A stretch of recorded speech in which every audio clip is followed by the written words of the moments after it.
The Three Musketeers by Alexandre Dumas. Chapter 51. Officer. Meanwhile, the cardinal looked anxiously for news from England, but no news arrived that was not annoying and threatening. Although La Rochelle was invested, however certain success might appear, thanks to the precautions taken, and above all to the dike which prevented the entrance of any vessel into the besieged city, the blockade might last a long time yet. This was a great affront to the king's army, and a great inconvenience to the cardinal, who had no longer, it is true, to embroil Louis XIII with Anne of Austria, for that affair was over, but he had to adjust matters for Monsieur de Bassompierre, who was embroiled with the Duc d'Anchalon. As to Monsieur, who had begun the siege, he left to the cardinal the task of finishing it. The city, notwithstanding the incredible perseverance of its mayor, had attempted a sort of mutiny for a surrender. The mayor had hanged the mutineers. This execution quieted the ill-disposed, who resolved to allow themselves to die of hunger, this death always appearing to them more slow and less sure than strangulation. On their side, from time to time, the besiegers took the messengers which the Rocheliers sent to Buckingham, or the spies which Buckingham sent to the Rochelier. In one case or the other the trial was soon over. The cardinal pronounced the single word, "Hanged!" The king was invited to come and see the hanging. He came languidly, placing himself in a good situation to see all the details. This amused him sometimes a little, and made him endure the siege with patience, but it did not prevent his getting very tired, or from talking at every moment of returning to Paris, so that if the messengers and the spies had failed, his Eminence, notwithstanding all his inventiveness, would have found himself much embarrassed. Nevertheless, time passed on, and the Rochelier did not surrender. The last spy that was taken was the bearer of a letter. This letter told Buckingham that the city was at an extremity, but instead of adding, "If your succor does not arrive within 15 days, we will surrender," it added quite simply, "If your succor comes not within 15 days, we shall all be dead with hunger when it comes." The Rochelier, then, had no hope but in Buckingham. Buckingham was their Messiah. It was evident that if they one day learned positively that they must not count on Buckingham, their courage would fail with their hope. The cardinal looked then with great impatience for the news from England, which would announce to him that Buckingham would not come. The question of carrying the city by assault, though often debated in the council of the king, had been always rejected. In the first place, La Rochelle appeared impregnable. Then the cardinal, whatever he said, very well knew that the horror of bloodshed in this encounter, in which Frenchmen would combat against Frenchmen, was a retrograde movement of 60 years impressed upon his policy, and the cardinal was at that period what we now call a man of progress. In fact, the sack of La Rochelle and the assassination of 3 of 4,000 Huguenots, who allowed themselves to be killed, would resemble too closely in 1628 the massacre of St. Bartholomew in 1572, and then, above all this extreme measure, which was not at all repugnant to the king, good Catholic as he was, always fell before this argument of the besieging generals: La Rochelle is impregnable, except to famine. The cardinal could not drive from his mind the fear he entertained of his terrible emissary, for he comprehended the strange qualities of this woman, sometimes a serpent, sometimes a lion. Had she betrayed him? Was she dead? He knew her well enough in all cases to know that, whether acting for or against him, as a friend or an enemy, she would not remain motionless without great impediments. But whence did these impediments arise? That was what he could not know. And yet he reckoned, and with reason, on Milady.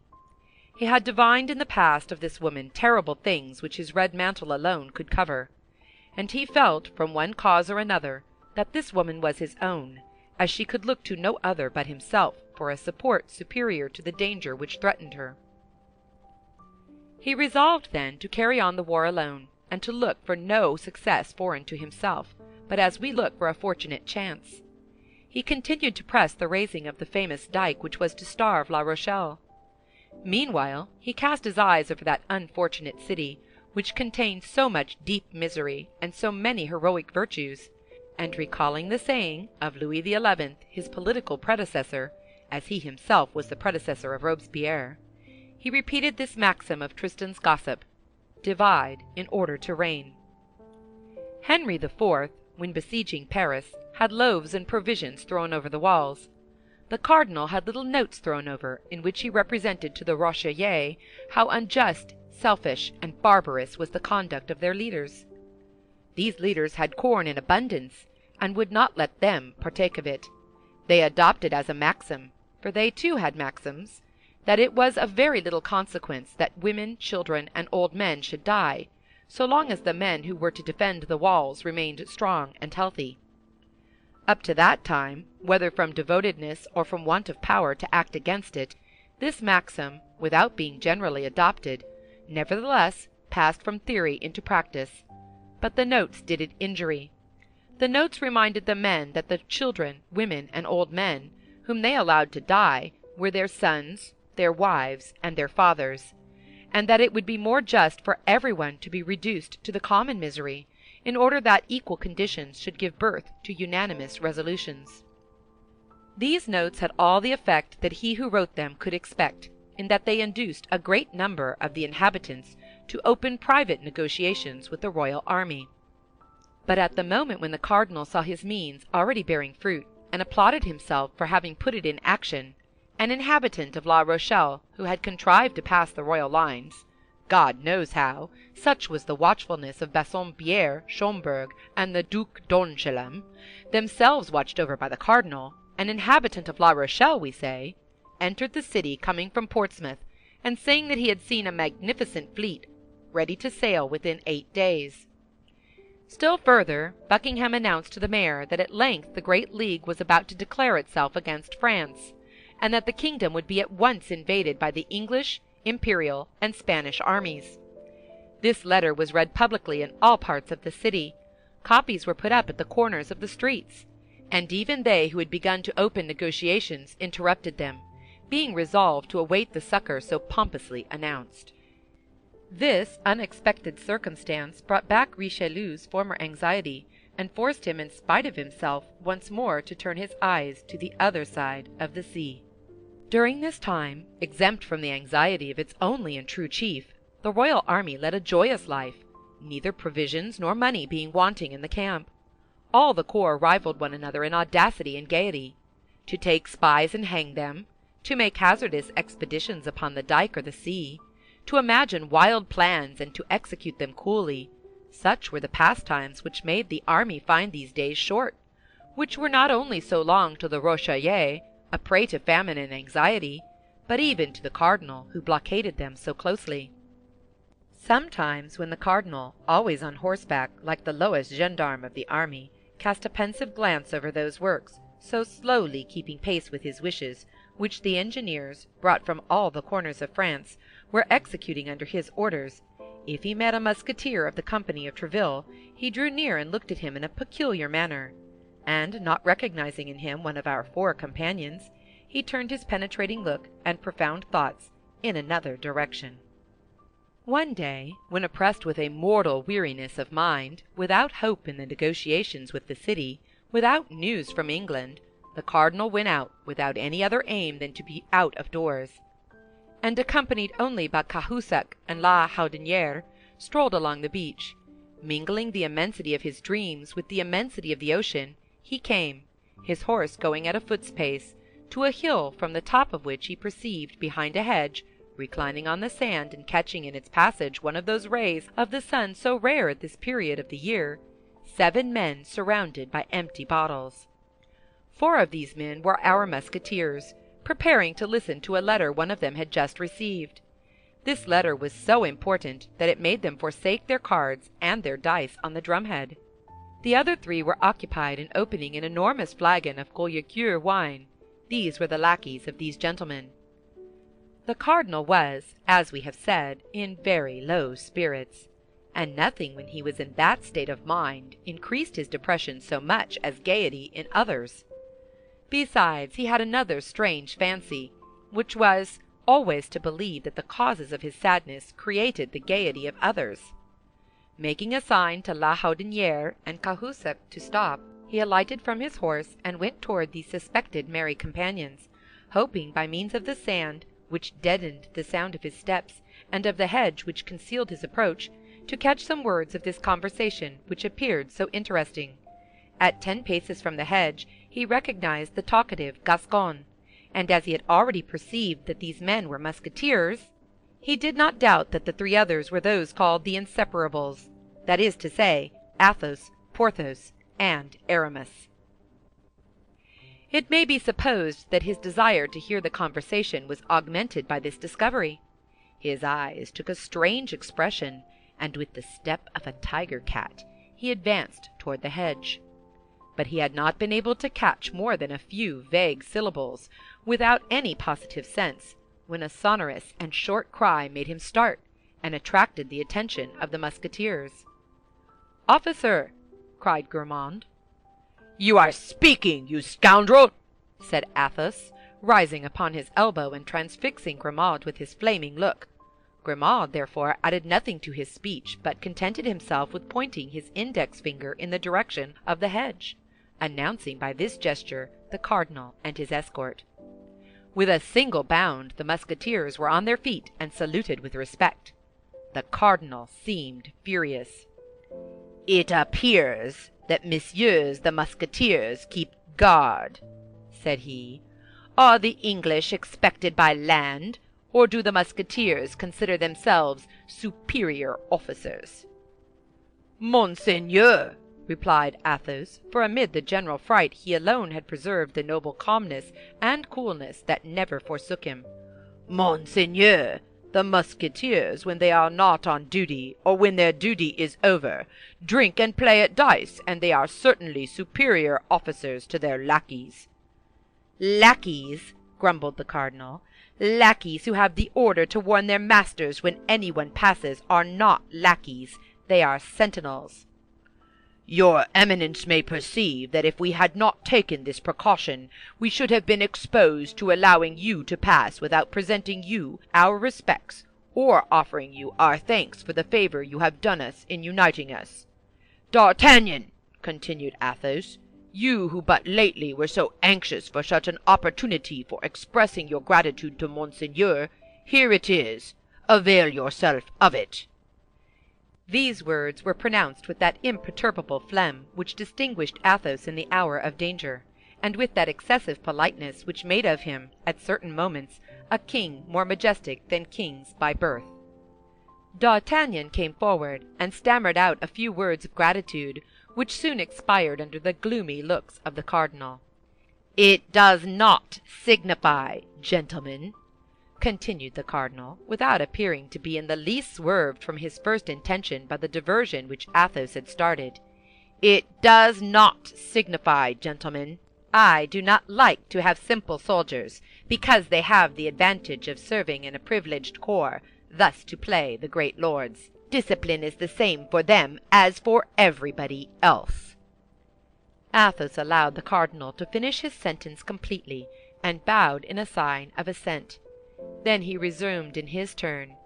"Discipline, Monseigneur, has, I hope, in no way been forgotten by us. We are not on duty, and we believe that not being on duty, we were at liberty to dispose of our time as we pleased. If we are so fortunate as to have some particular duty to perform for your Eminence, we are ready to obey you. Your Eminence may perceive," continued Athos, knitting his brow, for this sort of investigation began to annoy him, "that we have not come out without our arms." And he showed the cardinal with his finger the 4 muskets piled near the drum, on which were the cards and dice. "Your Eminence may believe," added D'Artagnan, "that we would have come to meet you if we could have supposed it was Monseigneur coming toward us with so few attendants." The cardinal bit his mustache, and even his lips a little. "Do you know what you look like altogether, as you are armed and guarded by your lackeys?" said the cardinal. "You look like 4 conspirators." "Oh, as to that, Monseigneur, it is true," said Athos. "We do conspire, as your Eminence might have seen the other morning. Only we conspire against the Richelieu." "Ah, you gentlemen of policy," replied the cardinal, knitting his brow in his turn. "The secret of many unknown things might perhaps be found in your brains, if we could read them as you read that letter which you concealed as soon as you saw me coming." The color mounted to the face of Athos, and he made a step toward his Eminence. "One might think you really suspected us, Monseigneur, and we were undergoing a real interrogatory. If it be so, we trust your Eminence will deign to explain yourself, and we should then at least be acquainted with our real position." "And if it were an interrogatory," replied the cardinal, "others besides you have undergone such, Monsieur Athos, and have replied thereto." "Thus I have told your Eminence that you had but to question us, and we are ready to reply." "What was that letter you were about to read, Monsieur Aramis, and which you so promptly concealed?" "A woman's letter, Monseigneur." "Ah, yes, I see," said the cardinal. "We must be discreet with this sort of letters, but nevertheless we may show them to a confessor, and you know I have taken orders."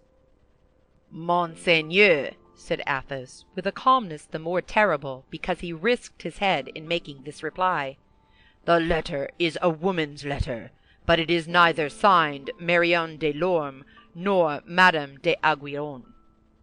The cardinal became as pale as death. Lightning darted from his eyes.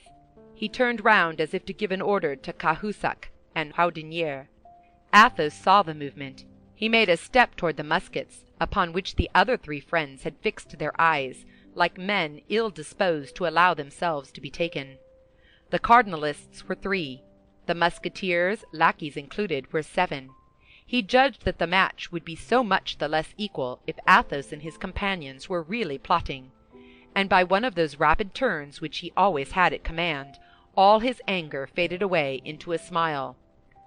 "Well, well," said he, "you are brave young men, proud in daylight, faithful in darkness.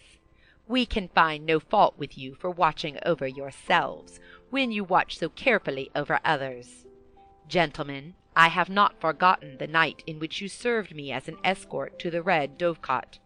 If there were any danger to be apprehended on the road I am going, I would request you to accompany me.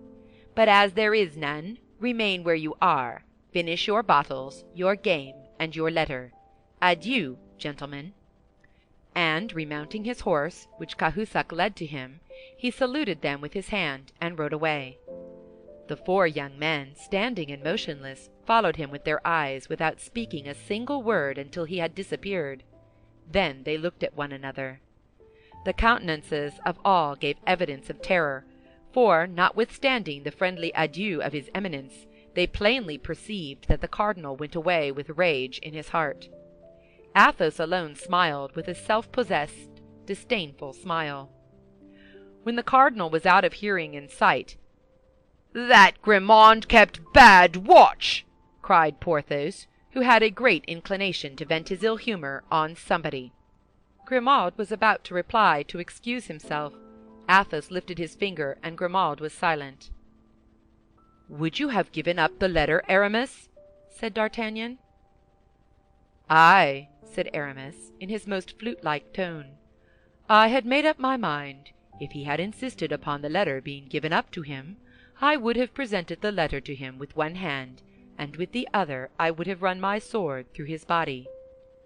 "I expected as much," said Athos, "and that was why I threw myself between you and him. Indeed, this man is very much to blame for talking thus to other men.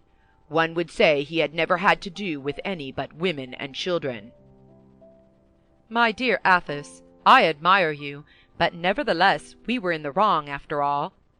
"How in the wrong?" said Athos. "Whose, then, is the air we breathe? Whose is the ocean upon which we look? Whose is the sand upon which we were reclining? Whose is that letter of your mistress? Do these belong to the cardinal? Upon my honor, this man fancies the world belongs to him. There you stood, stammering, stupefied, annihilated. One might have supposed the Bastille appeared before you, and that the gigantic Medusa had converted you into stone. Is being in love conspiring? You are in love with a woman whom the cardinal has caused to be shut up, and you wish to get her out of the hands of the cardinal. That's a match you are playing with his eminence. This letter is your game. Why should you expose your game to your adversary? That is never done. Let him find it out if he can. We can find out his. "Well, that is all very sensible, Athos," said D'Artagnan. In that case, let there be no more question of what's past, and let Aramis resume the letter from his cousin where the cardinal interrupted him. Aramis drew the letter from his pocket. The three friends surrounded him, and the three lackeys grouped themselves again near the wine-jar. "You had only read a line or two," said D'Artagnan. "Read the letter again from the commencement." "Willingly," said Aramis. "My dear cousin, I think I shall make up my mind to set out for Bethune, where my sister has placed our little servant in the convent of the Carmelites.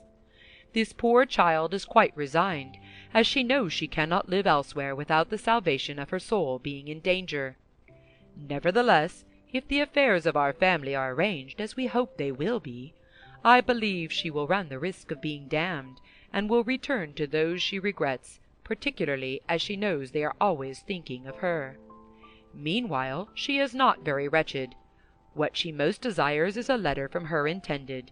I know that such viands pass with difficulty through convent gratings, but after all, as I have given you proofs, my dear cousin, I am not unskilled in such affairs, and I will take charge of the commission. My sister thanks you for your good and eternal remembrance. She has experienced much anxiety, but she is now at length a little reassured, having sent her secretary away, in order that nothing may happen unexpectedly. Adieu, my dear cousin. Tell us of news of yourself as often as you can. That is to say, as often as you can with safety. I embrace you. Marie Michon. "Oh, what do I not owe you, Aramis?" said D'Artagnan. "Dear Constance, I have at length then intelligence of you. She lives. She is in safety in a convent. She is at Bethune. Where is Bethune, Athos?" "Why, upon the frontiers of Artois and of Flanders. The siege once over, we shall be able to make a tour in that direction." "And that will not be long, it is to be hoped," said Porthos, "for they have this morning hanged a spy who confessed that the Richelieu were reduced to the leather of their shoes. Supposing that after having eaten the leather they eat the soles, I cannot see much that is left unless they eat one another." "Poor fools," said Athos, emptying a glass of excellent Bordeaux wine, which, without having at that period the reputation it now enjoys, merited it no less. "Poor fools! As if the Catholic religion was not the most advantageous and the most agreeable of all religions. All the same," resumed he, after having clicked his tongue against his palate, "they are brave fellows. But what the devil are you about, Aramis?" continued Athos. "Why, you are squeezing that letter into your pocket." "Yes," said D'Artagnan, "Athos is right, it must be burned. And yet, if we burn it, who knows whether Monsieur Cardinal has not a secret to interrogate ashes?" "He must have one," said Athos. "What will you do with the letter, then?" asked Porthos. "Come here, Grimaud," said Athos. Grimaud rose and obeyed. "As a punishment for having spoken without permission, my friend, you will please to eat this piece of paper. Then to recompense you for the service you will have rendered us, you shall afterward drink this glass of wine. First, here is the letter. Eat heartily." Grimaud smiled, and with his eyes fixed upon the glass which Athos held in his hand, he ground the paper well between his teeth, and then swallowed it. "Bravo, Monsieur Grimaud," said Athos. "And now take this. That's well. We dispense with your saying grace." Grimaud silently swallowed the glass of Bordeaux wine, but his eyes, raised toward heaven during this delicious occupation, spoke a language which, though mute, was not the less expressive. "And now," said Athos, "unless Monsieur Cardinal should form the ingenious idea of ripping up Grimaud, I think we may be pretty much at our ease respecting the letter." Meantime his Eminence continued his melancholy ride, murmuring between his moustaches, "These 4 men must positively be mine." Chapter 51. The Three Musketeers by Alexandre Dumas. Chapter 52. Captivity, the first day. Let us return to Milady, whom a glance thrown upon the coast of France has made us lose sight of for an instant. We shall find her still in the despairing attitude in which we left her, plunged in an abyss of dismal reflection, a dark hell at the gate of which she has almost left hope behind, because, for the first time, she doubts. For the first time, she fears.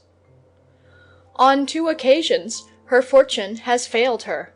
On 2 occasions she has found herself discovered and betrayed. And on these 2 occasions it was to one fatal genius, sent doubtlessly by the Lord to combat her, that she has succumbed. D'Artagnan has conquered her, that invincible power of evil. He has deceived her in her love, humbled her in her pride, thwarted her in her ambition, and now he ruins her fortune, deprives her of liberty, and even threatens her life. Still more, he has lifted the corner of her mask, that shield with which she covered herself, and which rendered her so strong. D'Artagnan has turned aside from Buckingham, whom she hates as she hates everyone she has loved, the tempest with which Richelieu threatened him in the person of the queen. D'Artagnan had passed himself upon her as De Ward, for whom she had conceived one of those tiger-like fancies common to women of her character. D'Artagnan knows that terrible secret which she has sworn no one shall know without dying. In short, at the moment in which she has just obtained from Richelieu a carte blanche by the means of which she is about to take vengeance on her enemy, this precious paper is torn from her hands, and it is D'Artagnan who holds her prisoner and is about to send her to some filthy Botany Bay, some infamous Tyburn of the Indian Ocean. All this she owes to D'Artagnan, without doubt. From whom can come so many disgraces heaped upon her head, if not from him? He alone could have transmitted to Lord de Winter all these frightful secrets which he has discovered one after another by a train of fatalities. He knows her brother-in-law. He must have written to him. What hatred she distills! Motionless, with her burning and fixed glances, in her solitary apartment. How well the outbursts of passion, which at times escape from the depths of her chest with her respiration, accompany the sound of the surf, which rises, growls, roars, and breaks itself like an eternal and powerless despair, against the rocks on which is built this dark and lofty castle. How many magnificent projects of vengeance she conceives by the light of the flashes which her tempestuous passion casts over her mind, against Madame Bonacieux, against Buckingham, but above all against D'Artagnan, projects lost in the distance of the future. Yes, but in order to avenge herself, she must be free. And to be free, a prisoner has to pierce a wall, detach bars, cut through a floor. All undertakings which a patient and strong man may accomplish, but before which the feverish irritations of a woman must give way. Besides, to do all this, time is necessary, months, years. And she has 10 or 12 days, as Lord de Winter, her fraternal and terrible jailer, has told her. And yet If she were a man, she would attempt all this, and perhaps might succeed. Why, then, did heaven make the mistake of placing that man-like soul in that frail and delicate body? The first moments of her captivity were terrible. A few convulsions of rage, which she could not suppress, paid her debt of feminine weakness to nature. But, by degrees, she overcame the outbursts of her mad passion, and nervous tremblings which agitated her frame disappeared, and she remained folded within herself, like a fatigued serpent in repose. Go to, go to! I must have been mad to allow myself to be carried away so, says she, gazing into the glass, which reflects back to her eyes the burning glance by which she appears to interrogate herself. No violence. Violence is the proof of weakness. In the first place, I have never succeeded by that means. Perhaps if I employed my strength against women, I might perchance find them weaker than myself, and consequently conquer them. But it is with men that I struggle, and I am but a woman to them. Let me fight like a woman, then. My strength is in my weakness. Then, as if to render an account to herself of the changes she could place upon her countenance, so mobile and so expressive, she made it take all expressions, from that of passionate anger which convulsed her features, to that of the most sweet, most affectionate, and most seducing smile. Then her hair assumed successively, under her skilful hands, all the undulations she thought might assist the charms of her face. At length she murmured, satisfied with herself, "Come, nothing is lost. I am still beautiful." It was then nearly 8 o'clock in the evening. Milady perceived a bed. She calculated that the repose of a few hours would not only refresh her head and her ideas, but still further her complexion. A better idea, however, came into her mind before going to bed. She had heard something said about supper. She had already been an hour in this apartment. They could not long delay bringing her a repast. The prisoner did not wish to lose time, and she resolved to make that very evening some attempts to ascertain the nature of the ground she had to work upon, by studying the characters of the men to whose guardianship she was committed. A light appeared under the door. This light announced the reappearance of her jailers. Milady, who had arisen, threw herself quickly into the armchair, her head thrown back, her beautiful hair unbound and dishevelled, her bosom half bare beneath her crumpled lace, one hand on her heart, and the other hanging down. The bolts were drawn, the door groaned upon its hinges. Steps sounded in the chamber and drew near. "Place that table there," said a voice which the prisoner recognized as that of Felton. The order was executed. "You will bring lights and relieve the sentinel," continued Felton. And this double order which the young lieutenant gave to the same individuals proved to Milady that her servants were the same men as her guards, that is to say, soldiers. Felton's orders were, for the rest, executed with a silent rapidity that gave a good idea of the way in which he maintained discipline. At length Felton, who had not yet looked at Milady, turned toward her. "Ah, ah!" said he, "she is asleep. That's well. When she wakes she can sup." And he made some steps toward the door. "But my lieutenant," said a soldier less stoical than his chief, and who had approached Milady, "this woman is not asleep." "What? Not asleep?" said Felton. "What is she doing, then?" "She has fainted. Her face is very pale, and I have listened in vain. I do not hear her breathe." "You are right," said Felton, after having looked at Milady from the spot on which he stood, without moving a step toward her. "Go and tell Lord de Winter that his prisoner has fainted. For this event not having been foreseen, I don't know what to do." The soldier went out to obey the orders of his officer. Felton sat down upon an armchair which happened to be near the door, and waited without speaking a word, without making a gesture.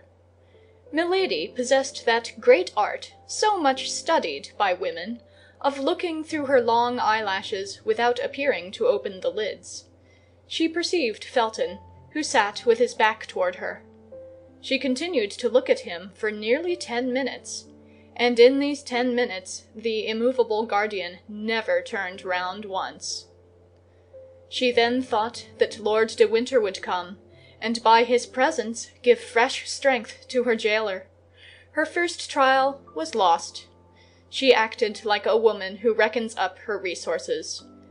As a result, she raised her head, opened her eyes, and sighed deeply. At this sigh, Felton turned round. "Ah, you are awake, madam," he said. "Then I have nothing more to do here. If you want anything, you can ring." "Oh, my God, my God! How I have suffered!" said Milady, in that harmonious voice which, like that of the ancient enchantresses, charmed all whom she wished to destroy. And she assumed, upon sitting up in the armchair, a still more graceful and abandoned position than when she reclined. Felton arose.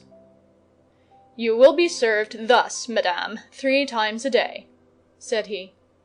"In the morning at 9 o'clock, in the day at 1 o'clock, and in the evening at 8. If that does not suit you, you can point out what other hours you prefer, and in this respect your wishes will be complied with." "But am I to remain always alone in this vast and dismal chamber?" asked Milady. "A woman of the neighborhood has been sent for, who will be tomorrow at the castle, and will return as often as you desire her presence." "I thank you, sir," replied the prisoner humbly. Felton made a slight bow, and directed his steps toward the door.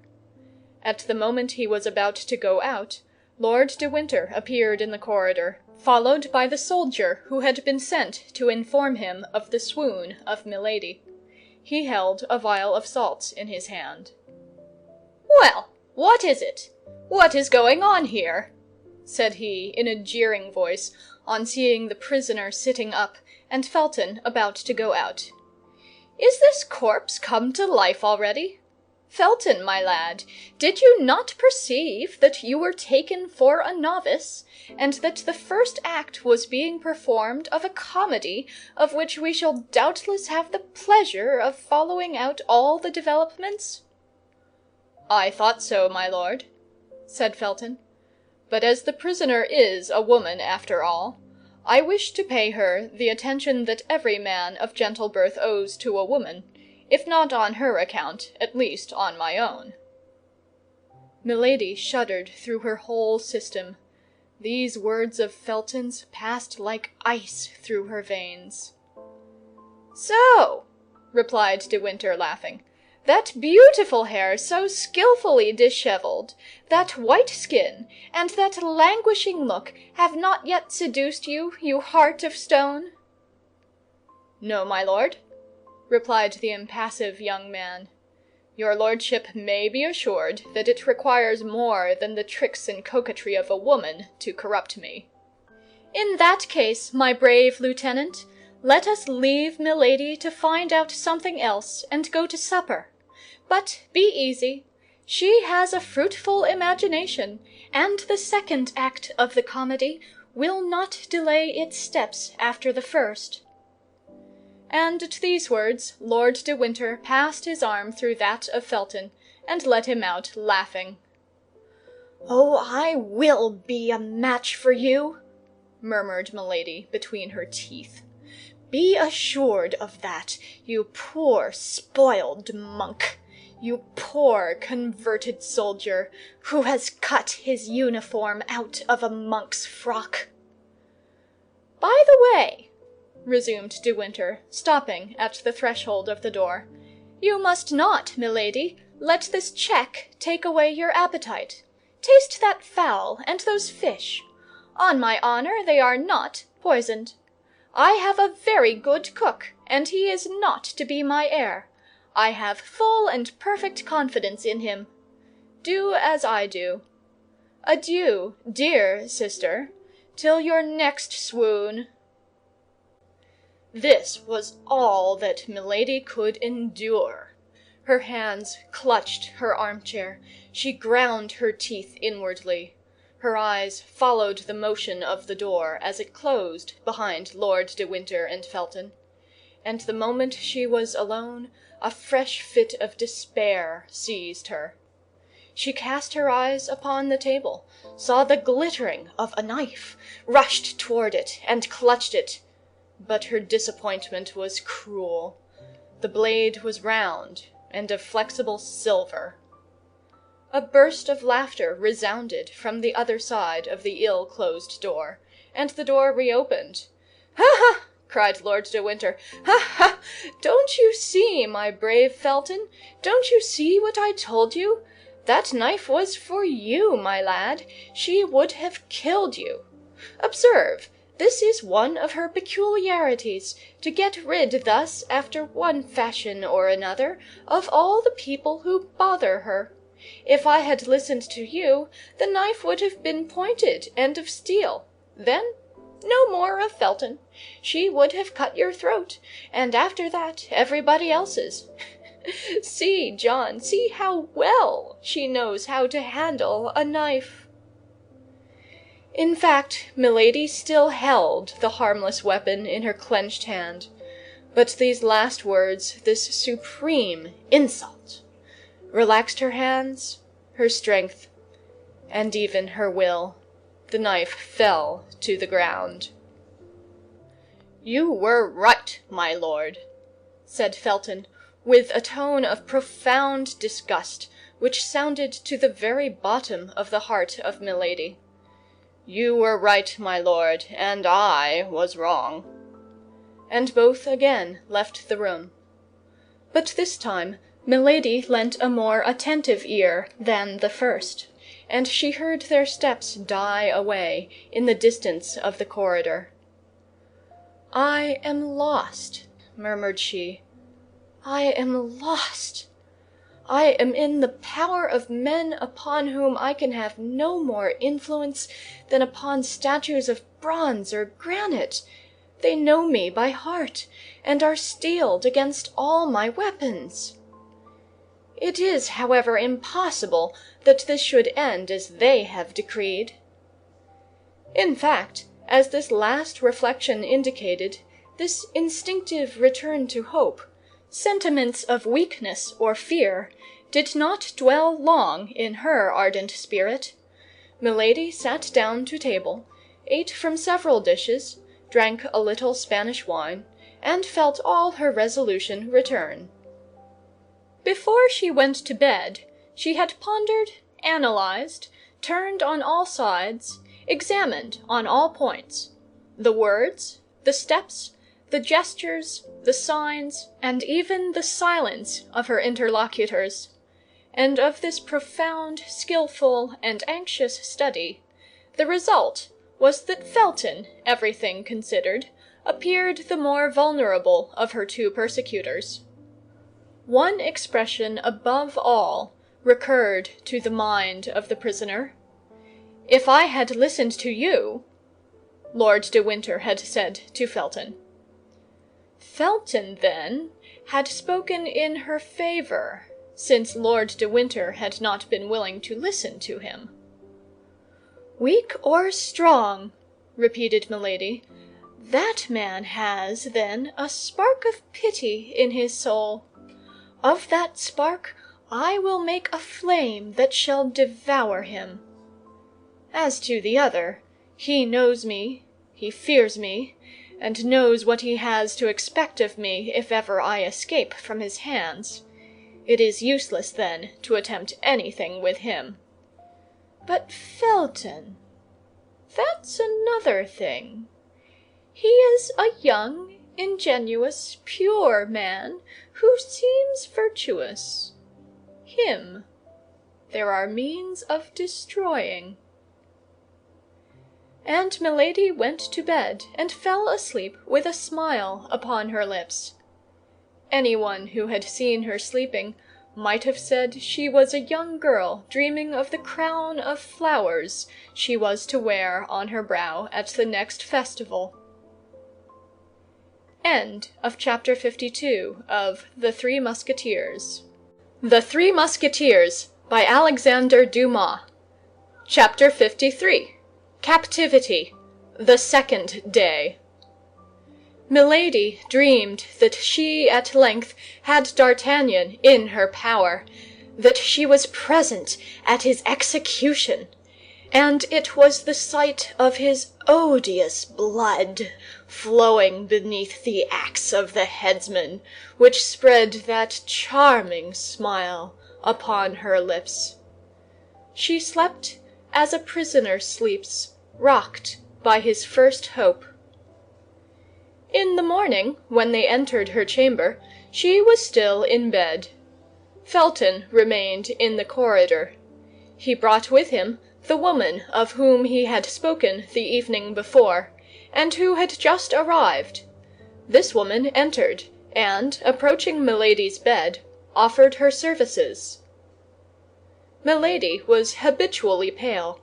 Her complexion might, therefore, deceive a person who saw her for the first time. "I am in a fever," said she. "I have not slept a single instant during all this long night. I suffer horribly. Are you likely to be more humane to me than others were yesterday? All I ask is permission to remain abed." "Would you like to have a physician called?" said the woman. Felton listened to this dialogue without speaking a word. Milady reflected that the more people she had around her, the more she would have to work upon, and Lord de Winter would redouble his watch. Besides, the physician might declare the ailment feigned, and Milady, after having lost the first trick, was not willing to lose the second. "Go and fetch a physician," said she. "What could be the good of that? These gentlemen declared yesterday that my illness was a comedy.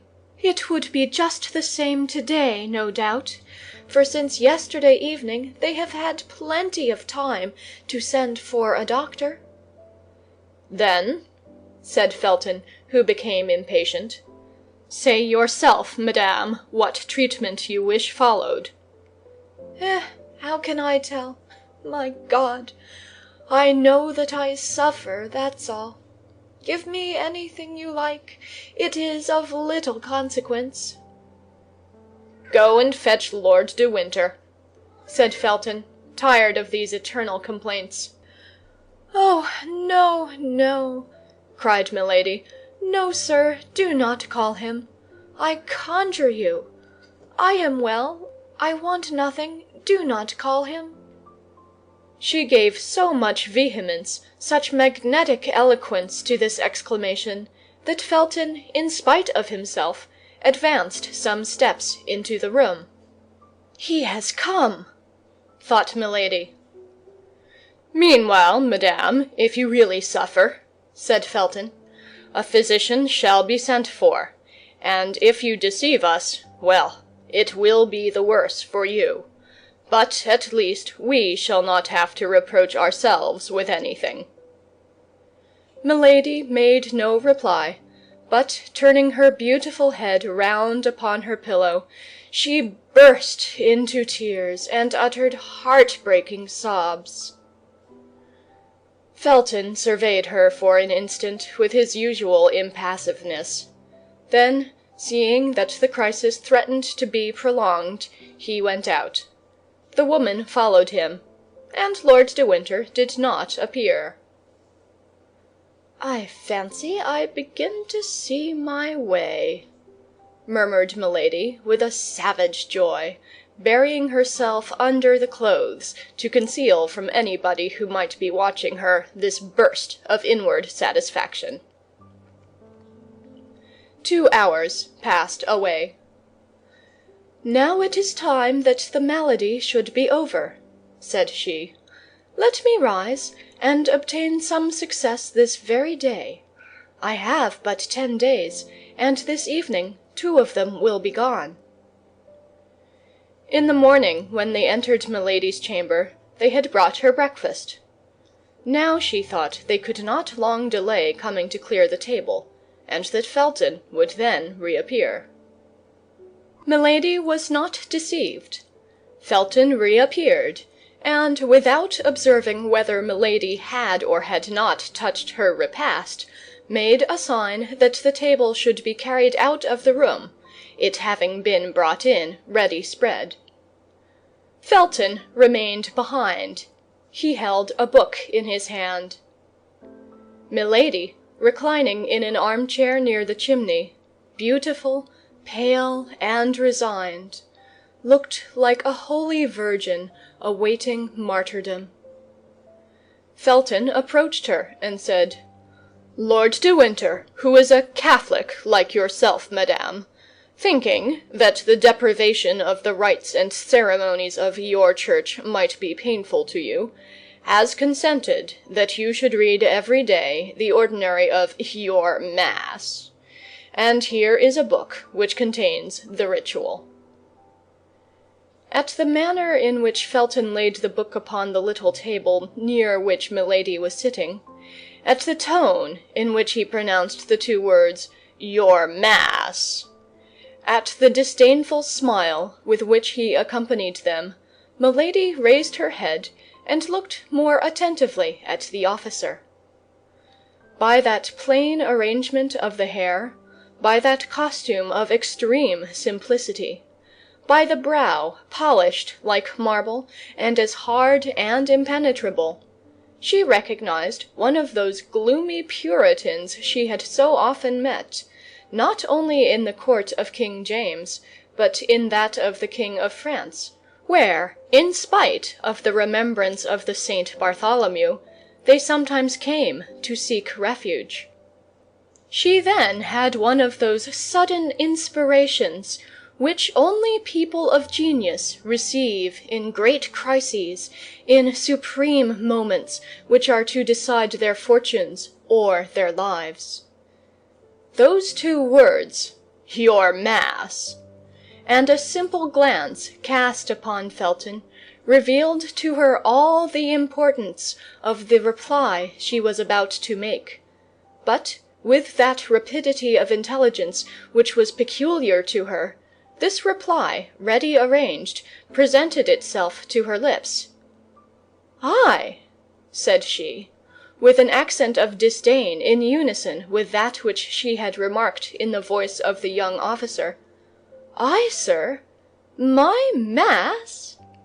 Lord de Winter, the corrupted Catholic, knows very well that I am not of his religion, and this is a snare he wishes to lay for me."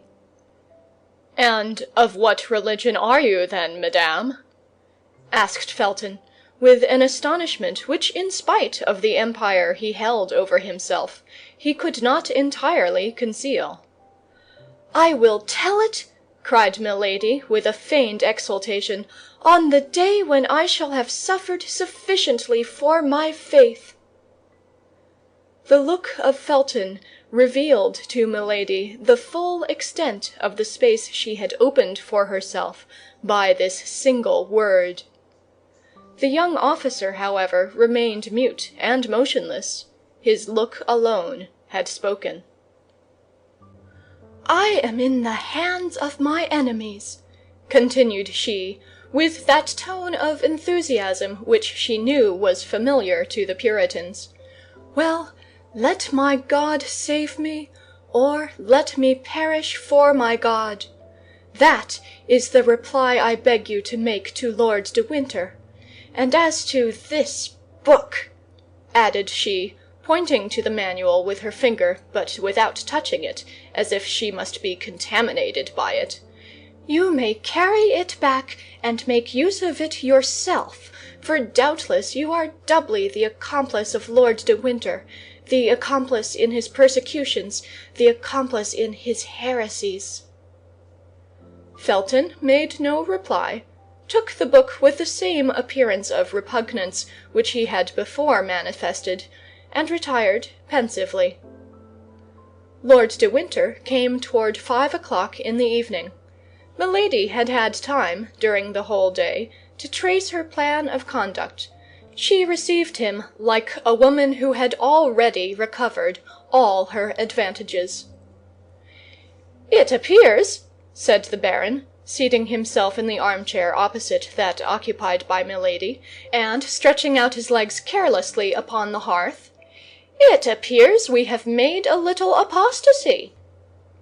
"What do you mean, sir?" "I mean to say that since we last met you have changed your religion. You have not by chance married a Protestant for a third husband, have you?" "Explain yourself, my lord," replied the prisoner with majesty, "for though I hear your words, I declare I do not understand them." "Then you have no religion at all. I like that best," replied Lord de Winter, laughing. "Certainly that is most in accord with your own principles," replied Milady, frigidly. "Oh, I confess it is all the same to me." "Oh, you need not avow this religious indifference, my lord. Your debaucheries and crimes would vouch for it." "What! You talk of debaucheries, Madame Messalina, Lady Macbeth? Either I misunderstand you, or you are very shameless." "You only speak thus because you are overheard," coolly replied Milady, "and you wish to interest your jailers and your hangmen against me." "My jailers and my hangmen! Heyday, madame, you are taking a poetical tone, and the comedy of yesterday turns to a tragedy this evening. As to the rest, in 8 days you will be where you ought to be, and my task will be completed." "Infamous task! Impious task!" cried Milady, with the exultation of a victim who provokes his judge. "My word!" said de Winter, rising, "I think the hussy is going mad. Come, come, calm yourself, Madame Puritan, or I'll remove you to a dungeon. It's my Spanish wine that has got into your head, is it not? But never mind. That sort of intoxication is not dangerous, and will have no bad effects." And Lord de Winter retired swearing, which at that period was a very knightly habit. Felton was indeed behind the door, and had not lost one word of this scene. Milady had guessed aright. "Yes, go, go," said she to her brother. "The effects are drawing near, on the contrary. But you, weak fool, will not see them until it is too late to shun them." Silence was re-established. 2 hours passed away. Milady's supper was brought in, and she was found deeply engaged in saying her prayers aloud, prayers which she had learned of an old servant of her second husband, a most austere Puritan. She appeared to be in ecstasy, and did not pay the least attention to what was going on around her.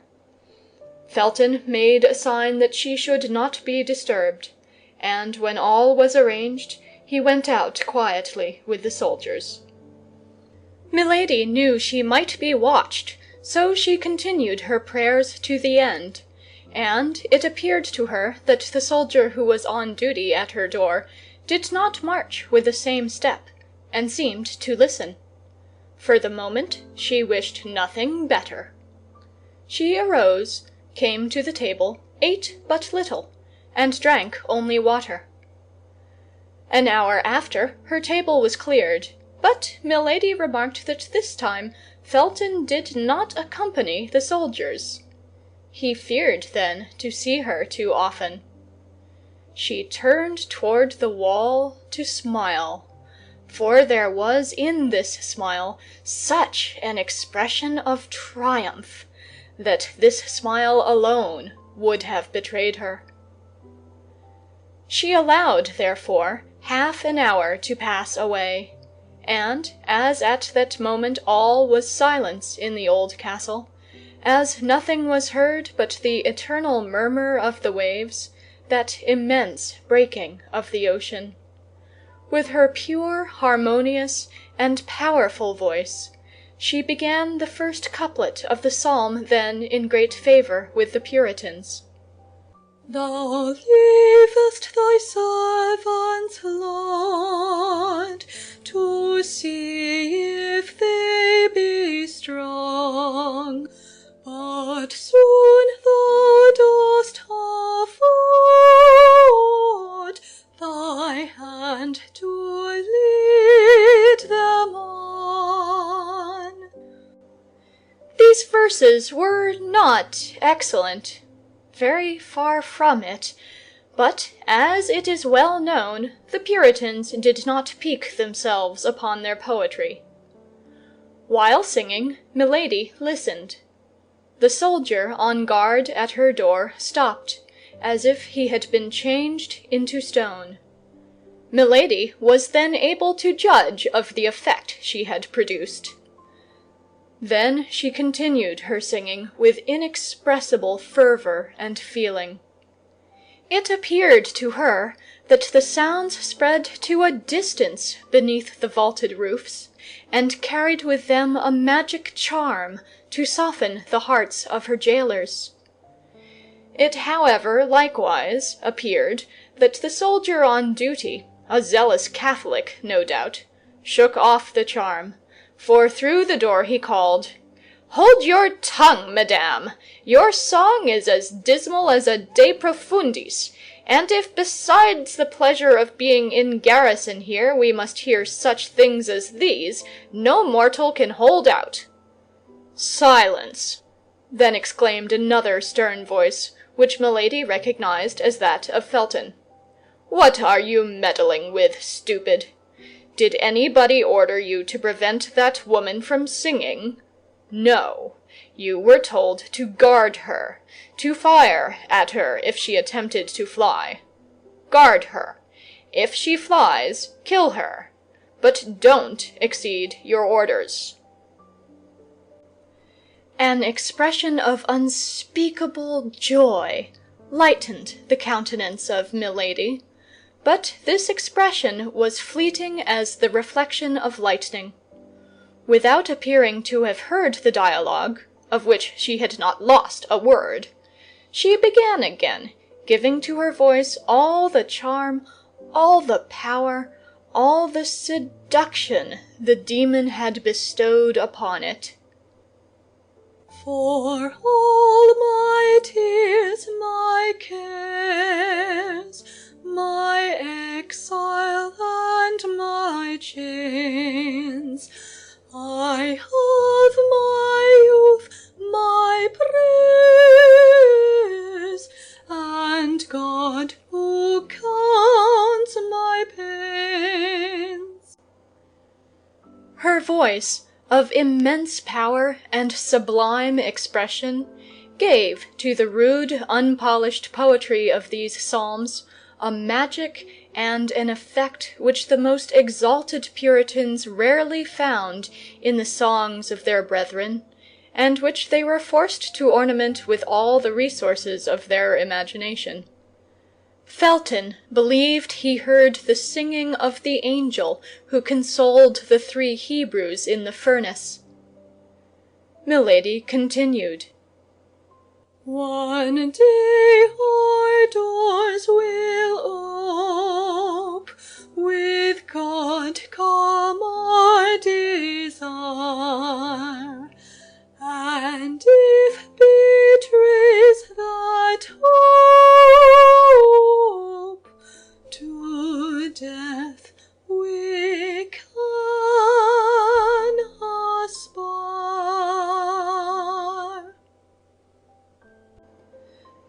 verse, into which the terrible enchantress threw her whole soul, completed the trouble which had seized the heart of the young officer. He opened the door quickly, and Milady saw him appear, pale as usual, but with his eye inflamed and almost wild. "Why do you sing thus, and with such a voice?" said he. "Your pardon, sir," said Milady with mildness. "I forgot that my songs are out of place in this castle. I have perhaps offended you in your creed, but it was without wishing to do so, I swear. Pardon me, then, a fault which is perhaps great, but which certainly was involuntary." Milady was so beautiful at this moment, the religious ecstasy in which she appeared to be plunged gave such an expression to her countenance, that Felton was so dazzled that he fancied he beheld the angel whom he had only just before heard. "Yes, yes," said he, "you disturb, you agitate the people who live in the castle." The poor senseless young man was not aware of the incoherence of his words, while Milady was reading with her lynx's eyes the very depths of his heart. "I will be silent, then," said Milady, casting down her eyes with all the sweetness she could give to her voice, with all the resignation she could impress upon her manner. "No, no, madame," said Felton. "Only do not sing so loud, particularly at night." And at these words, Felton, feeling that he could not long maintain his severity toward his prisoner, rushed out of the room. "You have done right, Lieutenant," said the soldier. "Such songs disturb the mind. And yet we become accustomed to them, her voice is so beautiful." End of Chapter 53 of The Three Musketeers. The Three Musketeers by Alexandre Dumas. Chapter 54. Captivity, the Third Day. Felton had fallen, but there was still another step to be taken. He must be retained, or rather he must be left quite alone, and Milady but obscurely perceived the means which could lead to this result. Still more must be done. He must be made to speak, in order that he might be spoken to, for Milady very well knew that her greatest seduction was in her voice, which so skillfully ran over the whole gamut of tones from human speech to language celestial. Yet in spite of all this seduction, Milady might fail, for Felton was forewarned, and that against the least chance. From that moment she watched all his actions, all his words, from the simplest glance of his eyes to his gestures, even to a breath that could be interpreted as a sigh. In short, she studied everything, as a skillful comedian does, to whom a new part has been assigned in a line to which he is not accustomed. Face to face with Lord de Winter, her plan of conduct was more easy. She had laid that down the preceding evening, to remain silent and dignified in his presence, from time to time to irritate him by affected disdain, by a contemptuous word, to provoke him to threats and violence which would produce a contrast with her own resignation. Such was her plan. Felton would see all. Perhaps he would say nothing, but he would see. In the morning, Felton came as usual, but Milady allowed him to preside over all the preparations for breakfast without addressing a word to him. At the moment when he was about to retire, she was cheered with a ray of hope, for she thought he was about to speak, but his lips moved without any sound leaving his mouth, and making a powerful effort to control himself, he sent back to his heart the words that were about to escape from his lips, and went out. Toward midday, Lord de Winter entered. It was a tolerably fine winter's day, and a ray of that pale English sun which lights but does not warm came through the bars of her prison. Milady was looking out at the window and pretended not to hear the door as it opened. Ah, said Lord de Winter. After having played comedy, after having played tragedy, we are now playing melancholy? The prisoner made no reply. Yes, continued Lord de Winter, I understand.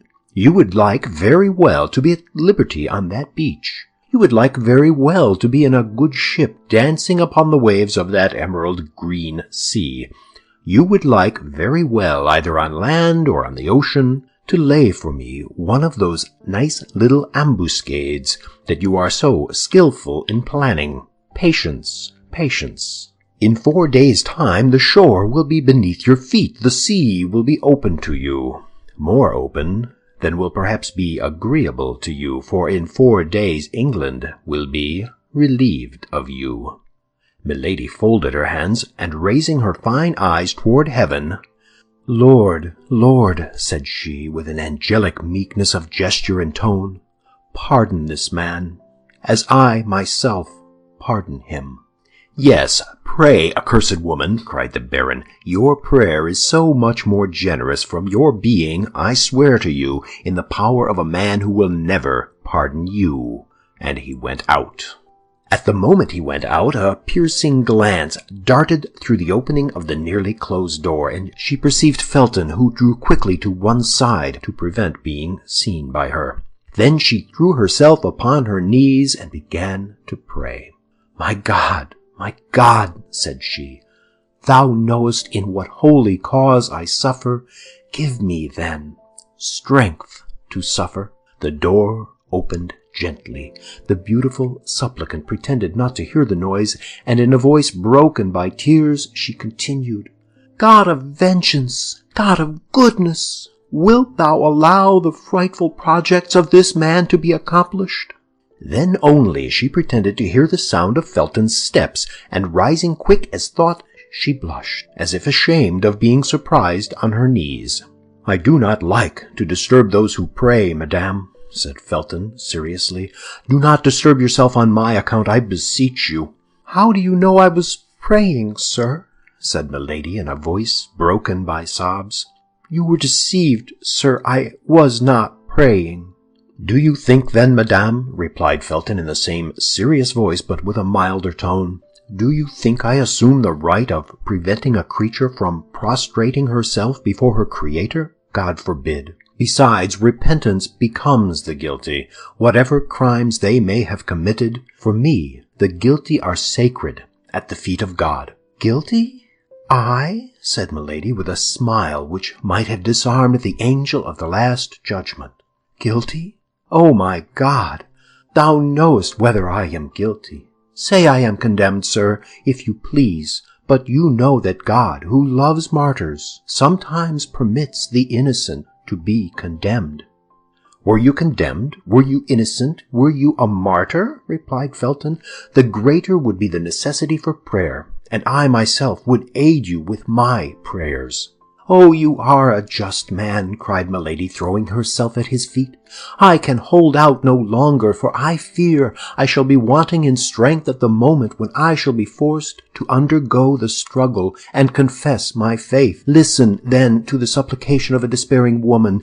You are abused, sir, but that is not the question. I only ask you one favor, and if you grant it me, I will bless you in this world and in the next. Speak to the master, madame, said Felton. Happily I am neither charged with the power of pardoning nor punishing. It is upon one higher placed than I am that God has laid this responsibility. To you, no, to you alone. Listen to me, rather than add to my destruction, rather than add to my ignominy. If you have merited this shame, madame, if you have incurred this ignominy, you must submit to it as an offering to God. What do you say? Oh, you do not understand me. When I speak of ignominy, you think I speak of some chastisement, of imprisonment or death. Would to heaven! Of what consequence to me is imprisonment or death? It is I who no longer understand you, madame, said Felton. Or rather, who pretend not to understand me, sir, replied the prisoner with a smile of incredulity. No, madame, on the honor of a soldier, on the faith of a Christian. What, are you ignorant of Lord de Winter's designs upon me? I am. Impossible! You are his confidant! I never lie, madame. Oh, he conceals them too little for you not to divine them. I seek to divine nothing, madame. I wait until I am confided in, and apart from that which Lord de Winter has said to me before you, he has confided nothing to me. Why then, cried Milady with an incredible tone of truthfulness, you are not his accomplice. You do not know that he destines me to a disgrace which all the punishments of the world cannot equal in horror. You are deceived, madame, said Felton, blushing. Lord de Winter is not capable of such a crime. Good, said Milady to herself. Without thinking what it is, he calls it a crime. Then aloud, the friend of that wretch is capable of everything. Whom do you call that wretch? Asked Felton. Are there, then, in England 2 men to whom such an epithet can be applied? You mean George Villiers? Asked Felton, whose looks became excited. Whom pagans and unbelieving Gentiles call Duke of Buckingham, replied Milady. I could not have thought that there was an Englishman in all England who would have required so long an explanation to make him understand of whom I was speaking. The hand of the Lord is stretched over him, said Felton. He will not escape the chastisement he deserves. Felton only expressed, with regard to the Duke, the feeling of execration which all the English had declared toward him, whom the Catholics themselves called the extortioner, the pillager, the debauchee, and whom the Puritans styled simply Satan. "Oh, my God, cried Milady, when I supplicate thee to pour upon this man the chastisement which is due, thou knowest it is not my own vengeance I pursue, but the deliverance of a whole nation that I implore." "Do you know him, then?" asked Felton. "At length he interrogates me," said Milady to herself, at the height of joy at having obtained so quickly such a great result. "Oh, know him? Yes, to my misfortune, to my eternal misfortune." And Milady twisted her arms as if in a paroxysm of grief. Felton no doubt felt within himself that his strength was abandoning him, and he made several steps toward the door.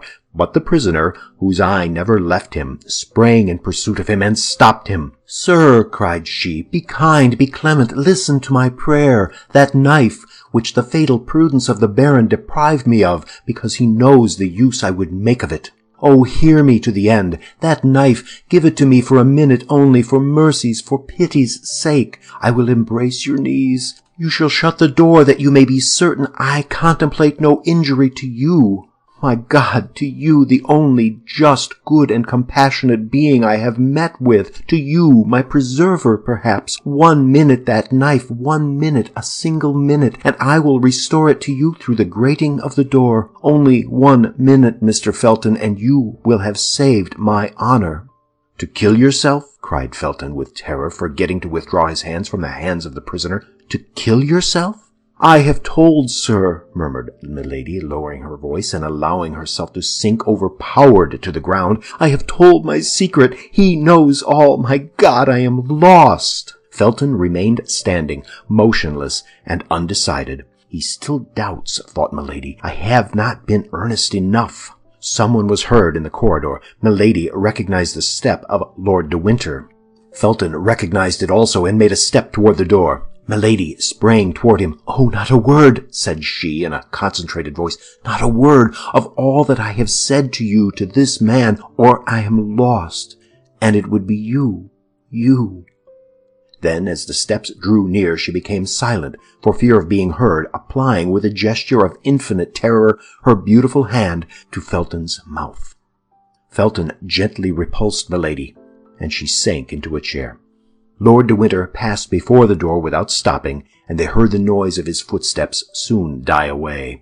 Felton, as pale as death, remained some instants with his ear bent and listening. Then, when the sound was quite extinct, he breathed like a man awakening from a dream and rushed out of the apartment. "Ah," said Milady, listening in her turn to the noise of Felton's steps, which withdrew in a direction opposite to those of Lord de Winter, "at length you are mine." Then her brow darkened. "If he tells the Baron," said she, "I am lost, for the Baron, who knows very well that I shall not kill myself, will place me before him with a knife in my hand, and he will discover that all this despair is but acted." She placed herself before the glass and regarded herself attentively. Never had she appeared more beautiful. "Oh, yes," said she, smiling, but we won't tell him." In the evening Lord de Winter accompanied the supper. "Sir," said Milady, "is your presence an indispensable accessory of my captivity? Could you not spare me the increase of torture which your visits cause me?" "How, dear sister?" said Lord de Winter. "Did you not sentimentally inform me with that pretty mouth of yours, so cruel to me today, that you came to England solely for the pleasure of seeing me at your ease, an enjoyment of which you told me you so sensibly felt the deprivation that you had risked everything for it, seasickness, tempest, captivity? Well, here I am. Be satisfied. Besides, this time my visit has a motive." Milady trembled. She thought Felton had told all. Perhaps never in her life had this woman, who had experienced so many opposite and powerful emotions, felt her heart beat so violently. She was seated. Lord de Winter took a chair, drew it toward her, and sat down close beside her. Then, taking a paper out of his pocket, he unfolded it slowly. "Here," said he, "I want to show you the kind of passport which I have drawn up, and which will serve you henceforward as the rule of order in the life I consent to leave you." Then, turning his eyes from Milady to the paper, he read, "Order to conduct." "The name is blank," interrupted Lord de Winter. "If you have any preference, you can point it out to me, and if it be not within 1,000 leagues of London, attention will be paid to your wishes. I will begin again, then. Order to conduct to the person named Charlotte Backson, branded by the justice of the kingdom of France, but liberated after chastisement. She is to dwell in this place without ever going more than 3 leagues from it. In case of any attempt to escape, the penalty of death is to be applied. She will receive 5 shillings per day for lodging and food." "That order does not concern me," replied Milady coldly, "since it bears another name than mine." "A name? Have you a name, then?" "I bear that of your brother." "Aye, but you are mistaken. My brother is only your second husband, and your first is still living. Tell me his name, and I will put it in the place of the name of Charlotte Backson." "No, you will not." "You are silent? Well, then, you must be registered as Charlotte Backson." Milady remained silent, only this time it was no longer from affectation, but from terror. She believed the order ready for execution. She thought that Lord de Winter had hastened her departure. She thought she was condemned to set off that very evening. Everything in her mind was lost for an instant, when all at once she perceived that no signature was attached to the order. The joy she felt at this discovery was so great she could not conceal it. "Yes, yes," said Lord de Winter, who perceived what was passing in her mind. "Yes, you look for the signature, and you say to yourself, 'All is not lost, for that order is not signed. It is only shown to me to terrify me. That's all.' You are mistaken. Tomorrow this order will be sent to the Duke of Buckingham. The day after tomorrow it will return, signed by his hand and marked with his seal, and 24 hours afterward I will answer for it being carried into execution. Adieu, madame. That is all I had to say to you." "And I reply to you, sir, that this abuse of power, this exile under a fictitious name, are infamous. Would you like better to be hanged in your true name, Milady? You know that the English laws are inexorable on the abuse of marriage. Speak freely. Although my name, or rather that of my brother, would be mixed up with the affair, I will risk the scandal of a public trial to make myself certain of getting rid of you." Milady made no reply, but became as pale as a corpse. "Oh, I see you prefer peregrination. That's well, madame. And there is an old proverb that says, 'Traveling trains youth.' My faith, you are not wrong after all, and life is sweet. That's the reason why I take such care you shall not deprive me of mine. There only remains then the question of the 5 shillings to be settled. You think me rather parsimonious, don't you? That's because I don't care to leave you the means of corrupting your jailers. Besides, you will always have your charms left to seduce them. Employ them, if your check with regard to Felton has not disgusted you with attempts of that kind." "Felton has not told him," said Milady to herself. "Nothing is lost, then." "And now, madame, till I see you again. Tomorrow I will come and announce to you the departure of my messenger." Lord de Winter rose, saluted her ironically, and went out. Milady breathed again. She had still 4 days before her. 4 days would quite suffice to complete the seduction of Felton. A terrible idea, however, rushed into her mind. She thought that Lord de Winter would perhaps send Felton himself to get the order signed by the Duke of Buckingham. In that case, Felton would escape her, for in order to secure success, the magic of a continuous seduction was necessary. Nevertheless, as we have said, one circumstance reassured her. Felton had not spoken. As she would not appear to be agitated by the threats of Lord de Winter, she placed herself at the table and ate. Then, as she had done the evening before, she fell on her knees and repeated her prayers aloud. As on the evening before, the soldier stopped his march to listen to her. Soon after she heard lighter steps than those of the sentinel, which came from the end of the corridor and stopped before her door. "It is he," said she, and she began the same religious chant which had so strongly excited Felton the evening before. But although her voice, sweet, full, and sonorous, vibrated as harmoniously and as affectingly as ever, the door remained shut. It appeared, however, to Milady that in one of the furtive glances she darted from time to time at the grating of the door, she thought she saw the ardent eyes of the young man through the narrow opening. But whether this was reality or vision, he had this time sufficient self-command not to enter. However, a few instants after she had finished her religious song, Milady thought she heard a profound sigh. Then the same steps she had heard approach slowly withdrew, as if with regret. End of chapter 54. The Three Musketeers by Alexandre Dumas. Chapter 55. Captivity. The Fourth Day. The next day, when Felton entered Milady's apartment, he found her standing, mounted upon a chair, holding in her hands a cord made by means of torn cambric handkerchiefs, twisted into a kind of rope, one with another, and tied at the ends. At the noise Felton made in entering, Milady leaped lightly to the ground, and tried to conceal behind her the improvised cord she held in her hand. The young man was more pale than usual, and his eyes, reddened by want of sleep, denoted that he had passed a feverish night. Nevertheless, his brow was armed with a severity more austere than ever. He advanced slowly toward Milady, who had seated herself, and taking an end of the murderous rope which by neglect, or perhaps by design, she allowed to be seen. "What is this, madame?" he asked coldly. "That? Nothing," said Milady, smiling with that painful expression which she knew so well how to give to her smile. "Ennui is the mortal enemy of prisoners. I had ennui, and I amused myself with twisting that rope."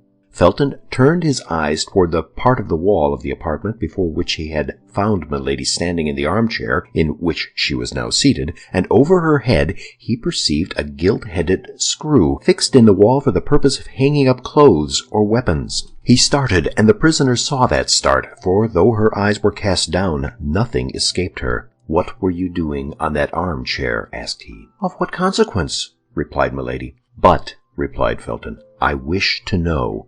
"Do not question me," said the prisoner. "You know that we who are true Christians are forbidden to lie." "Well then," said Felton, "I will tell you what you were doing, or rather what you meant to do. You were going to complete the fatal project you cherish in your mind.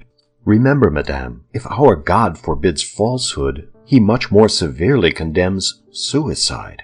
When God sees one of his creatures persecuted unjustly, placed between suicide and dishonor, believe me, sir," replied Milady, in a tone of deep conviction, "God pardons suicide, for then suicide becomes martyrdom.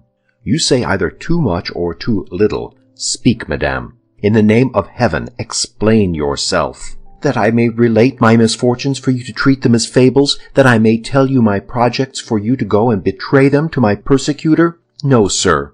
Besides, of what importance to you is the life or death of a condemned wretch? You are only responsible for my body, is it not so? And provided you produce a carcass that may be recognized as mine, they will require no more of you. Nay, perhaps you will even have a double reward." "I, madame? I?" cried Felton. "You suppose that I would ever accept the price of your life? Oh, you cannot believe what you say."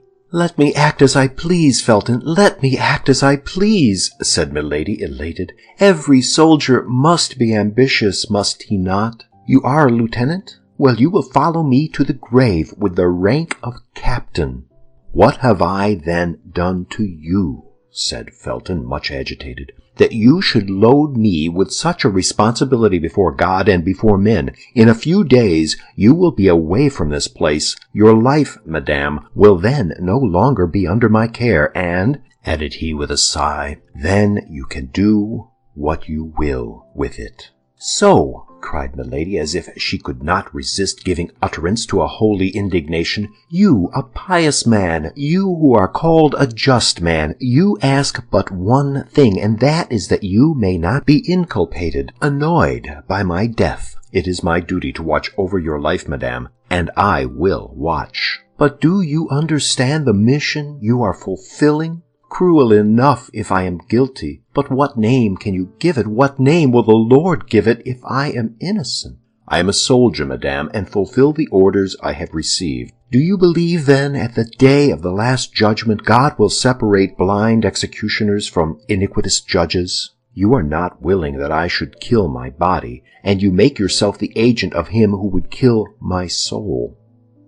"But I repeat it again to you," replied Felton in great emotion, "no danger threatens you. I will answer for Lord de Winter as for myself." "Dunce!" cried Milady, "dunce, who dares to answer for another man when the wisest, when the most after God's own heart, hesitate to answer for themselves, and who ranges himself on the side of the strongest and the most fortunate to crush the weakest and the most unfortunate." "Impossible, madame, impossible," murmured Felton, who felt to the bottom of his heart the justness of this argument. "A prisoner, you will not recover your liberty through me. Living, you will not lose your life through me."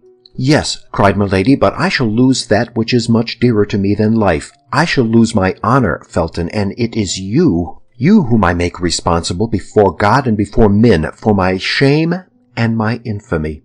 This time Felton, immovable as he was or appeared to be, could not resist the secret influence which had already taken possession of him. To see this woman so beautiful, fair as the brightest vision, to see her by turns overcome with grief and threatening, to resist at once the ascendancy of grief and beauty, it was too much for a visionary. It was too much for a brain weakened by the ardent dreams of an ecstatic faith. It was too much for a heart furrowed by the love of heaven that burns, by the hatred of men that devours. Milady saw the trouble. She felt by intuition the flame of the opposing passions which burned with the blood in the veins of the young fanatic. As a skillful general, seeing the enemy ready to surrender, marches toward him with a cry of victory, she rose. Beautiful as an antique priestess, inspired like a Christian virgin, her arms extended, her throat uncovered, her hair disheveled, holding with one hand her robe modestly drawn over her breast, her look illumined by that fire which had already created such disorder in the veins of the young Puritan, and went toward him, crying out with a vehement air in her melodious voice, to which on this occasion she communicated a terrible energy.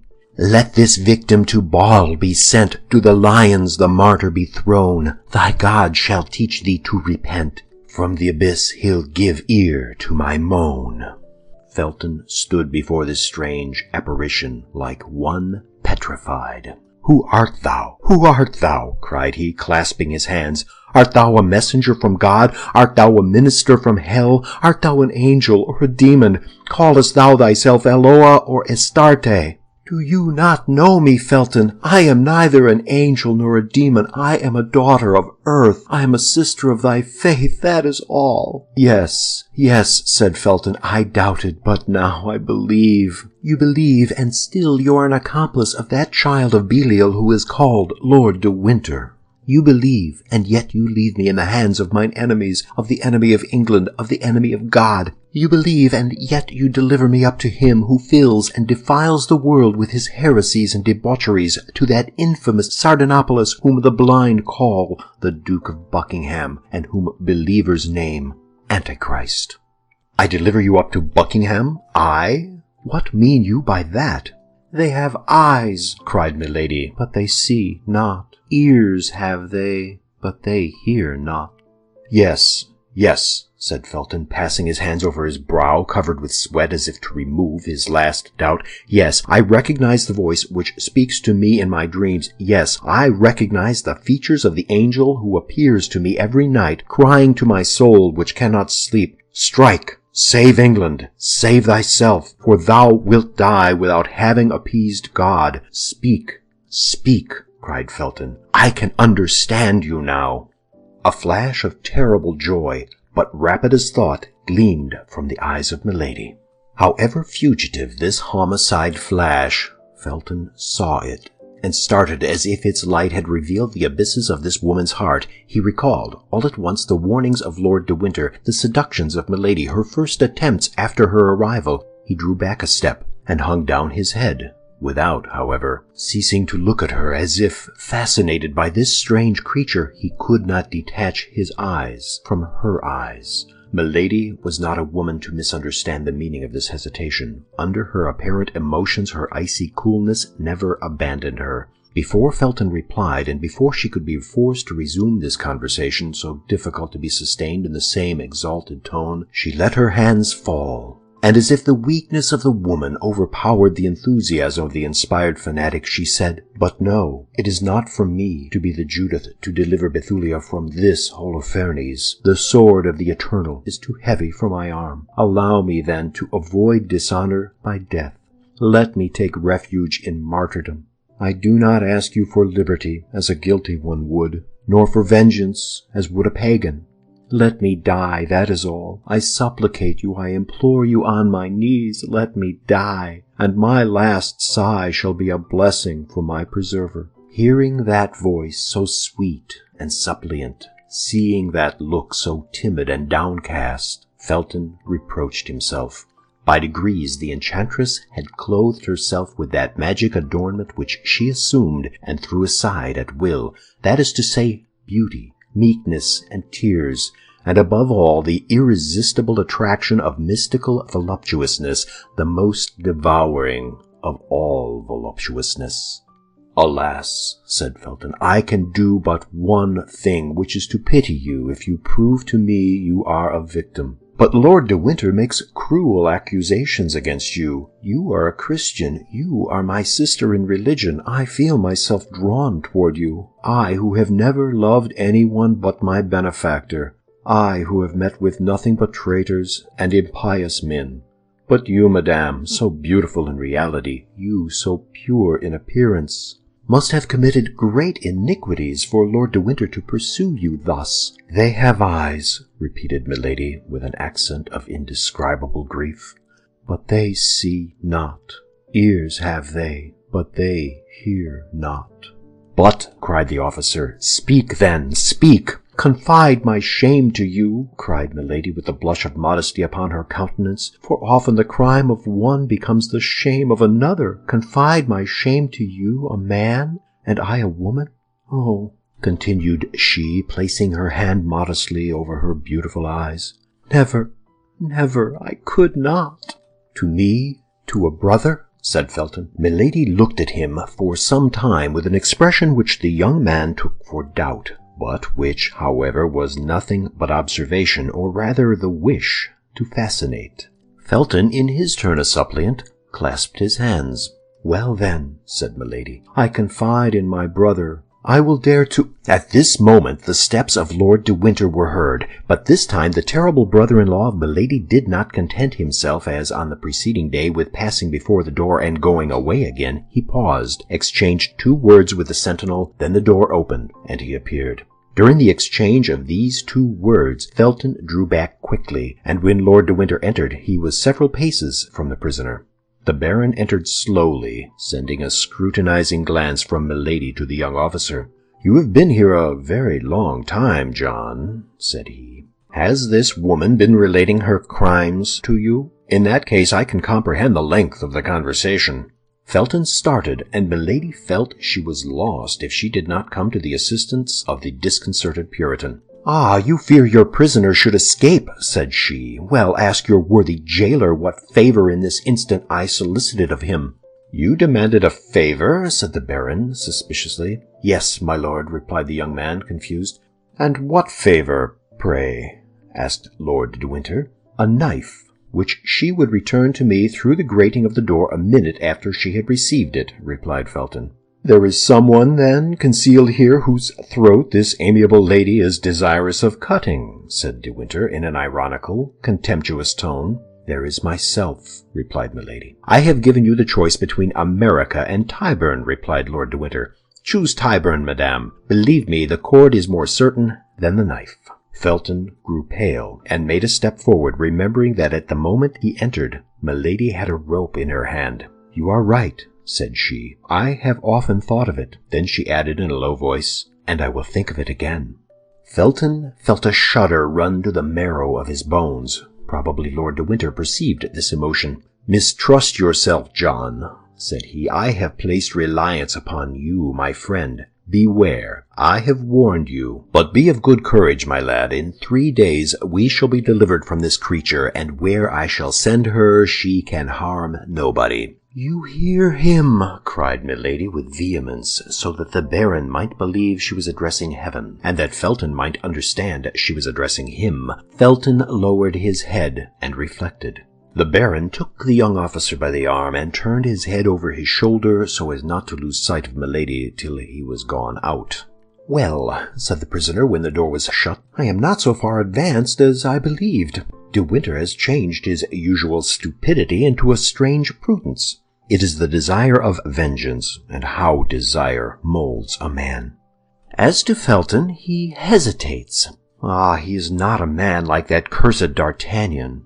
A Puritan only adores virgins, and he adores them by clasping his hands.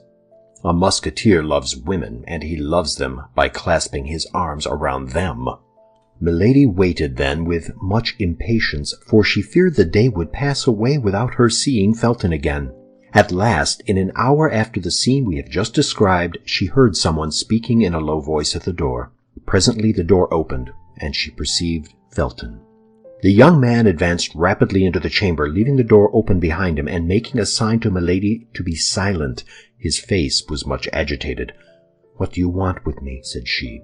"Listen," replied Felton in a low voice. "I have just sent away the sentinel that I might remain here without anybody knowing it, in order to speak to you without being overheard.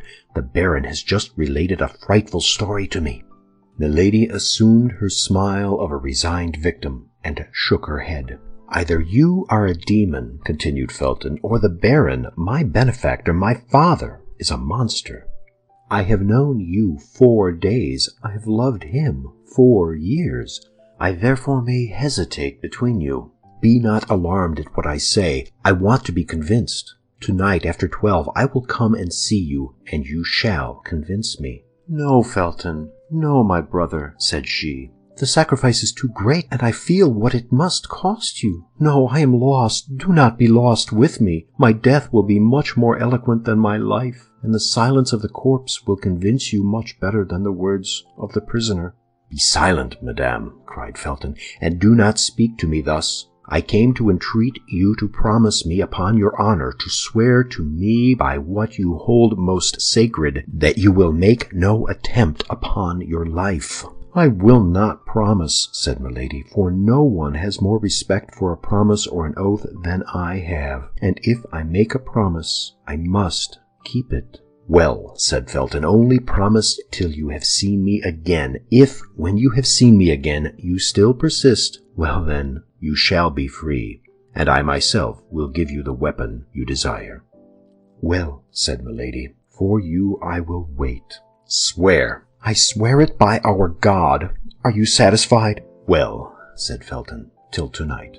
And he darted out of the room, shut the door, and waited in the corridor, the soldier's half-pike in his hand, as if he had mounted guard in his place.